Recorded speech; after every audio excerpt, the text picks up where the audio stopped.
Okay, so we'll talk about GTD for about 40 minutes. And to try and keep you awake, there are going to be games during the presentation. So I will ask you questions, and you can win down if you're the first to answer. So, what's a GCP? Thank you. You're the first winner. Okay, so GTD, this is getting things done. So we are going to talk about methodology and organization and time management, things like that. So just a little bit about me. I'm a bit crazy. I like organization. I like to talk, so I like to talk about organization. I have been for a little while a consultant, so it was my job to do this kind of things. And also, I like a lot to understand why we do things the way we do. So that is about psychology, sociology, biases, and things like that. So at a very high level, because I'm not skilled at all to answer all that, but that's where I put myself, and that's why this kind of thing interests me a lot. So next question: who wrote the Getting Things Done book? Not good enough. Okay, nobody. It's David Allen. Okay, so he wrote this book in the 80s. He was a consultant to very high-level executives in companies, and he was helping them organize their time because they have way too many things to do. Okay, and that's of course building up stress. And so productivity and organization is about trying to do more or enough without being more stressed. Okay, and this is important. Why this is important? Because some numbers. So whatever. The Center for Disease Control and Prevention states unequivocally that 80% of the medical expenditures are stress related in the US today. Okay, that's completely crazy. So of course the US, yeah, we are a bit better, right? But still, okay. So this is about productivity and organization, but it's not gonna help you with respect to procrastination. So if you like to put your work to tomorrow, then it's not going to help you. Okay, it's not going to force you to work, but it's going to help you if you want to work or to do something. It's going to help you prioritize and get more efficient at getting your workload done. Okay, so I said I like to talk, and there was a small PG-13 at the start of the presentation. So I will start with a story, and there is going to be some nudity. So that's me. I don't know if you can see it very well. It depends on the screen. Sometimes you see it very well. Sometimes it's very hard to see. You might not see, but I'm making a very ugly face, and I'm complaining very loudly to my girlfriend that once again she had not changed the toilet paper roll. Okay, and so of course she comes and she gets pissed, obviously, and she said, "Oh, you always say it's me, like you never do it." And I say, "No, I never do it." And then she gets pissed even more, of course. So why don't I ever do it? It's because when she has the roll empty, she puts it next to her, okay, and she takes the next roll, okay, and then she forgets. When I have an empty roll, I throw it in front of the door, so that when I exit the toilet, I have to go through it and I will realize, oh, I have an empty roll, and then I need to replace it. Okay, so that's about a system, and that's what GTD is. It's going to be a system to try and work around your brain that is not good enough. Okay, so that's what I'm showing here. Your brain, you think that you can remember things and that you can do everything on your own without tools, and that's wrong. Okay, why is it wrong? So how does it work inside your head? Inside your head, you have demons. Okay, so demons, for the IT people, they understand those are not the demons I'm talking about. Those are the demons that I'm talking about. So a demon is a piece of software in the software world that sleeps on a trigger or on a certain time. It wakes up and it says, do I have something to do? It will do something, and then it will sleep again. Okay, that's how it works. And your memory, it works the same way. And of course, it's made worse by, next question, what movie is that? French speakers might have an easier time. Does anybody know that? Who is the actor?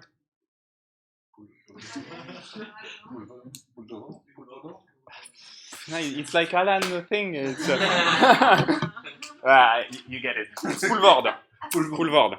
Okay, so this is a film called Le Tout Nouveau Testament, so the brand new, what's Testament? The Bible? You have two books? Testament? Yeah. So, okay, so it's the brand new Testament, and he's God, okay, and God is bored. So he occupies his time by inventing new laws that makes you miserable. And that's basically the impersonification of the Murphy's Law. Okay, so everything that can go wrong will go wrong. Okay, so if you have to remember something, you won't remember it. That's basically where I want to go to. So let's take another small story of mine. It's the weekend, and on Friday I had a flat tire. Okay, so this is my cellar, and my bike is here, and my tire was flat. So on Friday my tire was flat, so on Saturday I go to the shop and I buy a new tire. I come back to my cellar, I'm like, I don't want to do it today. Let's put so the new tire was on the floor by the bike. Okay, and I said, I'm gonna come back Sunday and change my tire. What happened on Sunday? I go to the cellar to fetch some beer. There is a tire just on the floor next to my bike. I don't see it, or I don't realize it. I don't remember for the entire day that I have a flat tire to change. And what happened in the evening, when I'm in my shower, you should change your tire. Well, it's too late, okay? I'm showering, no way, I'm gonna go to bed. So I don't have a bike for Monday morning, okay? That actually really happened. Okay, so that's what is wrong about our brain. So how do we try and make it work? So the first thing you do is that you do to-do lists. And to-do lists are great, and they're also great that there are plenty of applications to help you build to-do list. Who is using some kind of to-do list? Okay, is it working for you? Exactly. So, okay, so that's one of the first points. You have millions of them, so it's not really working. Anyway, I have used to-do list, it has always failed at some point. Maybe because you have millions of them, maybe because you are using a pen and paper and so you have so much things that are crossed out, but some others that are not, and your page is ugly and you don't know what to look for. There are other things also is that a very nice to-do list is, what do I need to do today? Okay, so you have a list of 5 items, and by the end of the day, you have done 0. And it's not because you have not done anything, it's because you have done other things that you thought or were really more urgent, okay? But the problem is that psychologically, it's killing you. Because you look at your to-do list and say, I still did not do what I wanted to do, okay? And you have the psychological factor here that the to-do list can be very harmful. So one of the things that some people do, they have a to-do list and they have a done list. And what's important is that at the end of the day, the done list has some items to really show you that, okay, you did not do your to-do list, but it's because you did something else. Okay, but that is too much for me. I don't want to do that. So those are some of the problems of the to-do list. So the to-do lists are not enough. So what's missing? 3 things are missing in to-do lists. Okay, the first thing is a process. A process like and a system. So the same thing that I said with my roll of toilet paper that I throw in front of the window so that I don't forget and everything, it needs to be a process. The second thing is that you want to have or you might want to have multiple dimensions. So to-do list is just a list, so you have it organized like top to bottom, and that's the only way you can organize it, unless you have millions of to-do lists. And then the last thing is putting everything in the system, in your to-do list system. So what we are going to talk, the GTD system. So GTD is just one way, right, to do it. It's not the only way, but it's one way. So we are going to start to talk with dimensions. Okay, so how do you want to organize the things you have to do? And so David Allen proposes 3 main dimensions you want to organize your things into: projects, goals, and context. So projects, it's quite easy. you are working on a piece of work that is self-contained, that has several tasks in it. That's a project. Okay, you want to deliver this feature. You need to do this and this and this task to deliver the feature. That's a project. That's easy enough, and that's the thing you basically work on day after day.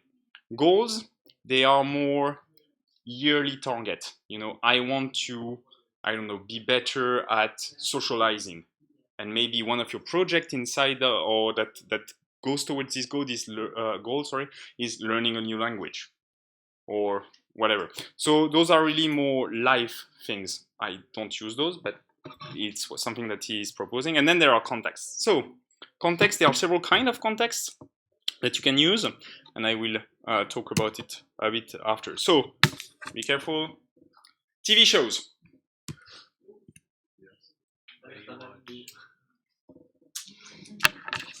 In English. So first context, for example, locations. So not necessarily on the beach, but during the vacation. Next TV show. The Office. What was it? Okay, so at work. And next? Life of Bandit. I'm not sure that's the title, but you said? Yes. Okay, at home. Okay, so there are things that you can do at work and that you cannot do on vacation. There are things that you can do at home that you cannot do on vacation. So having a to-do list that has 10 items, you are at home, you cannot do 7 of them, but you have to read through your to-do list to find an item that you can do. This is a lot of strain on your brain that is useless. Okay, every time you read your list and you say, "What's that? Oh no, I cannot do it. Oh no, I cannot do it." That's energy that you waste for nothing, and that is killing your to-do list and the tool and your mental process. So context can be locations. Context can be tools, although nowadays it's less interesting. So in the book, he will talk, for example, about phones and computer. So there are things you need a phone for, there are things you need a computer for. Well, I always have both on me, so it's not as relevant as it used to be. So I used to work with those contexts myself in my system, but I don't really anymore. Okay, next, energy. There are things that you can do when you have a lot of energy, and the things that you can do when you have little energy, and some that you cannot do when you have little energy, you cannot do. So, little energy, there are things you cannot do. You have had a big workshop meetings and your brain is just dead. There are things you won't be able to do in the last hour you have in your day at work. You will be able to do a couple of calls or schedule a few meetings, but you won't be able to design your next big thing. Okay? Next TV show. Okay. And if you have a lot of energy, like Barney, whether he's helped or not, there are other things you can do. Okay, so when you have a lot of energy, you should start by tackling the big things. And when you have none, you should not even try. And so solving this kind of maze, you won't do them at the same time of day or in the same context. Okay, so you can try to organize, try to sort your task with those contexts so that you know, okay, I'm just dead now. Let's see what I have to do that doesn't require any brain power. Okay, call the restaurant to make a booking for this weekend. Okay. So those were dimensions that were missing in the to-do list. You need dimension. The second thing that you need is put everything. Okay, so you have millions of to-do list Rea. That doesn't work. You need one system with everything inside. And when I say everything, it's everything, and it's personal and professional. Okay, I have a single system for every aspect of my life, especially in our kind of work where it's more fungible than in some other places. There is a small caveat that I think I talk about it again in the conclusion, but when you have a system at work that drives your tasks, Jira for developers, tickets for support, Zendesk, don't put it also in your GTD. Okay, you will put on your GTD everything that you don't put in the system that you use to drive the main part of your job, let's say. But everything that you are taking a 5-minute break, or you want to clear your head from tickets or something, that goes in your GTD. And then there's a process. Okay, so that's the most important part. Building a process around all that so that you have repeatability, and you get used to doing things in a certain way, and it becomes part of your muscle memory. So the first thing and most important thing of the process is dump. Okay, and what that means, dump, is taking a brain dump. Okay, so why? So if I come back to what I said earlier, remembering things, that's a demon. Okay, when you want to remember something, there is a demon that is in your head that sleeps, sometimes says, hey, have you done that? And then it's never the good time, so it goes back to sleep, and it goes on and on and on. And this demon consumes energy, and therefore you are more tired, more stressed, more everything. It's very stressful to be in your shower and to remember that you have not done something. Okay, it's useless to remember it at that point in time, and it's worse than useless. It is increasing your stress and your feeling down and everything. So why you dump is that if you dump and your process works well, your brain will just stop remembering you, because you know subconsciously that you have a system that will remind you, and your brain doesn't need to do it for you. So the next thing is, obviously, once you have dumped everything in somewhere, okay, you have to process regularly. And so that's the daily inbox processing. So when you have something that you say, oh, I need to remember that, I need to remember to do that, you dump it someplace, so that's your inbox. And once a day, you will process your inbox to sort all that. Okay? And sorting all that is assigning project, goals, context, timelines, whatever. Okay? That's going to be the sorting part. But first, you just want to dump it, and you want to dump it fast because you don't want to take time to dump something and then go back to what you were doing, because that's context switching, and context switching is bad. So you want to do that as little as possible. So you want to do daily inbox processing once a day, for example. And when you do daily inbox processing, there are a few rules, again, more rules in the process. So the first rule is the 2-minute rule. If you can do this task that you have dumped in 2 minutes, and you have all the tools and the context, and you know you need to call the restaurant, and the restaurant is open because it's not too early or too late, then you do it. You don't take the time to assign a project or everything. You just do it. You call the restaurant. Okay, that's not worth anything more. So that's the 2-minute rule. The next rule is the next action. So you want your item that you dumped very briefly as a reminder to be worded in a way that you know exactly what you need to do and that you can do it. So you know exactly what you need to do is like, you don't need to, when you read it, it's obvious. You don't need to, oh, why did I write that? I don't remember. And then you spend a lot of brain power. And every time you will go back on your to-do list on this, or on your GTD on this particular item, you will spend again. What was that again? Oh, yeah. You want it to be very clear. And then you want it to be actionable. Okay, so I had, for example, an item in my to-do list that was call the garage to change my tires to the winter tires. Okay, and I saw that in my GTD. I was like, oh, cool. And then, okay, the other years it was my girlfriend doing that. I don't even know what garage it is, so I cannot do anything about that, because I first need to figure out which garage it is and what's the number of the garage, because before I can even call them. So this is again, well, okay, it's not actionable. Okay? And the third thing you can assign, and you should not generally, is a deadline. And so the rule is, do not abuse deadline. And so that comes back to the today list. Most of the things you have on your to-do list for today, because you have those 5 items you want to do today, it doesn't matter if you do them today or not. Okay? And again, not doing them today, if they are on your today list, it's a drag on you, because at the end of the day, you're like, oh, I again did not do that. And maybe it has been a week since you wanted to do that, but you still haven't done it. For very good reason, and there were things with a higher priority, but still, it kills you, okay, psychologically. So you don't want to put deadlines unless there is a real deadline attached. So filing your taxes, there is a deadline, okay? So you want to put a deadline. You certainly want to put the deadline before the official deadline so that you have time to do it.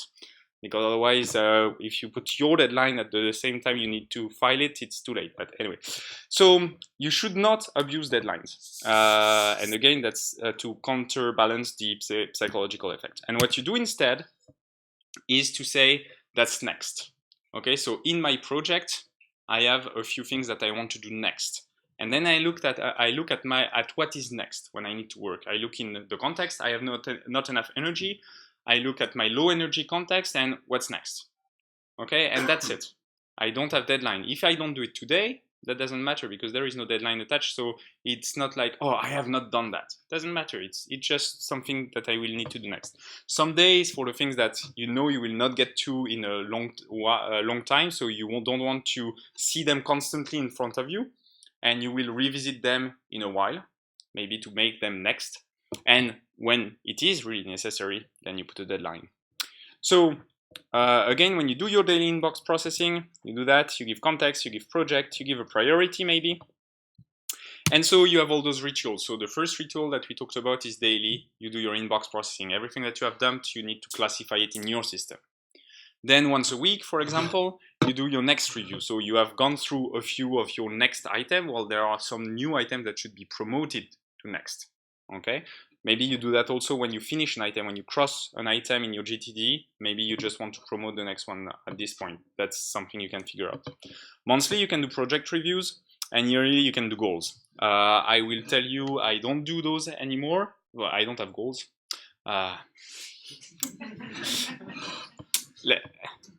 It's another way to say it. I don't do project reviews, and I kind of not do a next review because I am now using my system a bit differently. But because I have learned and there are things that are working good for me, so I chose to keep some and leave some. But let me continue, and I'll come back to that. So next thing I want to say is that David Allen is crazy. Okay, so David Allen. Yeah, exactly. It's not worth down. it just shows that you listen. Okay, so the author of the book, he's crazy because he wrote that in the 80s. Okay, and in the 80s, the tools he had at his disposal were those. Okay, so what he's telling you is that you should have an inbox, a real physical inbox, and you should have A4, or for the US people, letter, paper pad. Notepad like that. And he's saying that because he's saying, putting things when you dump, putting things on small notes and putting them in the inbox, they get lost.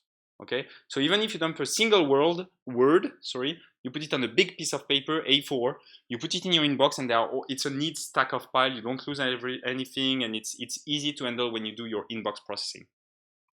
The problem with that, TV show. The problem with that is if you go around everywhere with your notepad like that so that you can dump, because you want to be able to dump, you look like that. Ooh, okay, nobody has it. It's True Detective. What's the actor's name? Oh. Good enough. Okay, so I'm telling you that because from my point of view, in the 80s, before I was a very top level executive with a lot to do, I would not have done GTD. Okay, but today I'm doing GTD because today we have tools. It's all about tools, and my tool, and I'm not trying to sell it, I don't care. I have changed tools over the years, but my tool is this one. It's called Todoist, doesn't matter. It looks like that. I can show you afterwards. But I have some next items that are ordered by project. Some have a deadline, some have a priority, so that's the color. I have my list of projects here. I have some labels that are my next and other things. I have my inbox of unprocessed things. So that's how it looks. And why it is important is that it's obviously connected to the cloud now.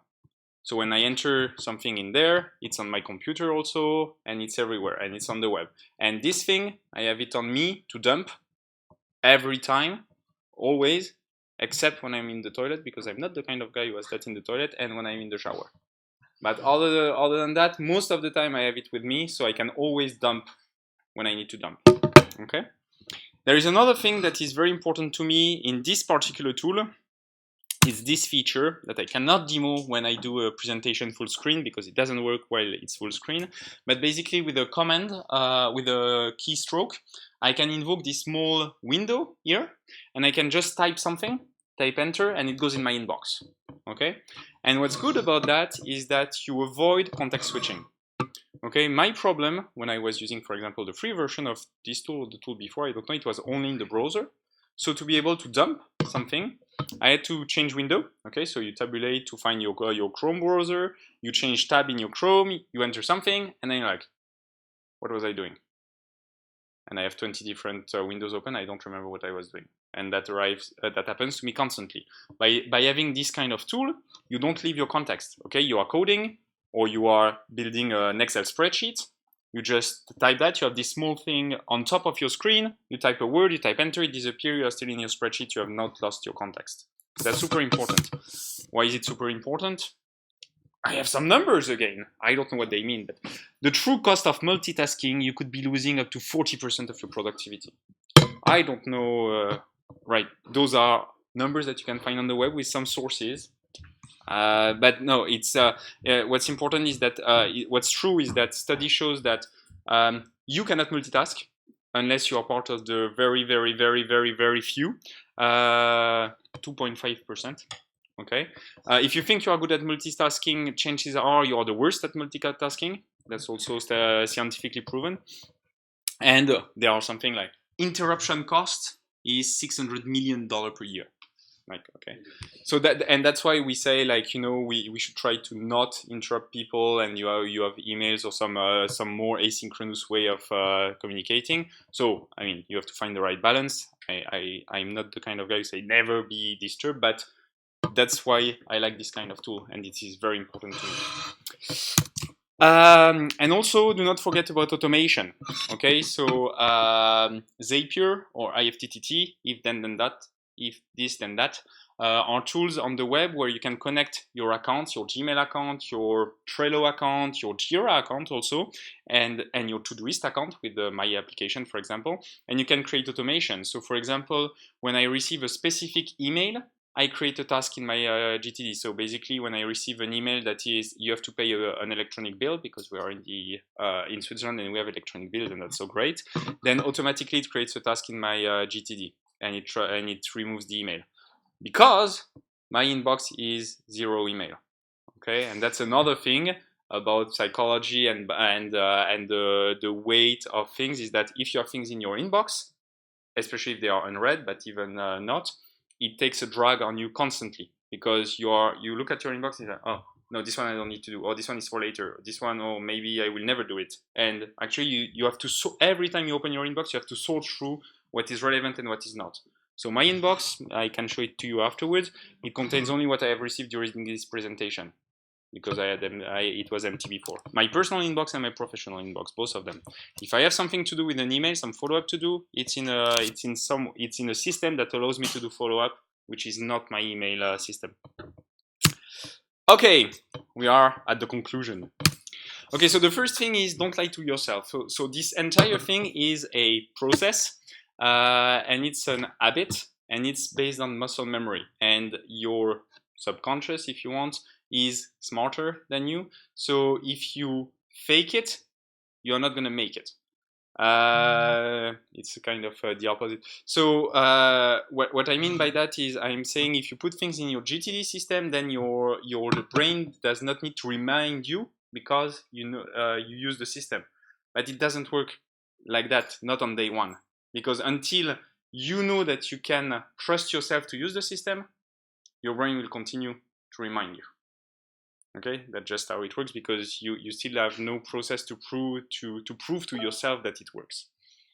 So the way to go towards a process that works and a brain that is rewired is something that's called Shuari. So it has been put in front a lot when you talk about agile. They talk a lot about that. It's coming from the martial arts, and when you see in the Karate Kid, okay, he learns to wax the car, okay, or for the younger amongst you who have seen the new Karate Kid, he learns to take his coat and hang it on the peg, okay, and after that he knows how to fight.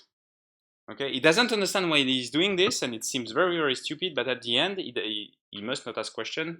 It's not answered anyway. And after that, he knows how to fight. So the point is, there are people who have thought about a lot of things around this, and every rule has a reason to be because of some way your brain works and everything. So at the beginning, you should try and do more as much as you can without questioning it. And then when you start to make an habit out of it, so that's the shoe, that's the learn. And then when you start to make an habit out of it, you can detach yourself and start to understand why some things are there and why you might or might not need them. And then when you transcend the system, you can go further and invent your rule and make it your own. Okay? What did I leave out? There are other things in the book that I did not mention. Well, actually, there is one other thing mainly in the book. He's talking about a reference filing system. So he's in the 80s and he talks about filing cabinets with big drawers and papers that you put there, and how important it is, because if you want to be efficient, you have to have easy access to your information and not have to sort through it. This is less important for me, because most of my information that I want to keep, it's either file, which I have on a cloud drive somewhere and I know how I organize them, or it's in my mailbox and it's Gmail and I have a search tool on it. So I don't need very much to think about organization. I just have powerful searches. Okay, so to conclude, use tooling, because it's not going to work without a tool, and the paper is a bit too old for me. Dump. If you think that the task is less than 2 minutes and you can do it now. Don't overthink it. Do not abuse dates, because dates are bad for your mental processes. Use contexts to be able to sort through the task that you can or cannot do at a certain point in time, when you say, okay, what can I do now? I'm in a certain context. Don't forget the rituals, so daily inbox processing and this kind of thing, and make it an habit. Okay, and I have a last task for you. It's not worth any chocolate, I'm sorry. So at the end of my presentation, I do a roti. That's a roti in French. And in English, it means a return on time invested. You spent half an hour, maybe a bit more if there are questions, listening to me. You could have done something else. Maybe you could have gone home. Was it worth it? So I'm going to count to 3. You do a show of hands. 1 is you could have done something much better with your time. 5 is you cannot see any way you could have gotten more value in half an hour. I count to 3 and you show me. 1, 2, 3. Thank you.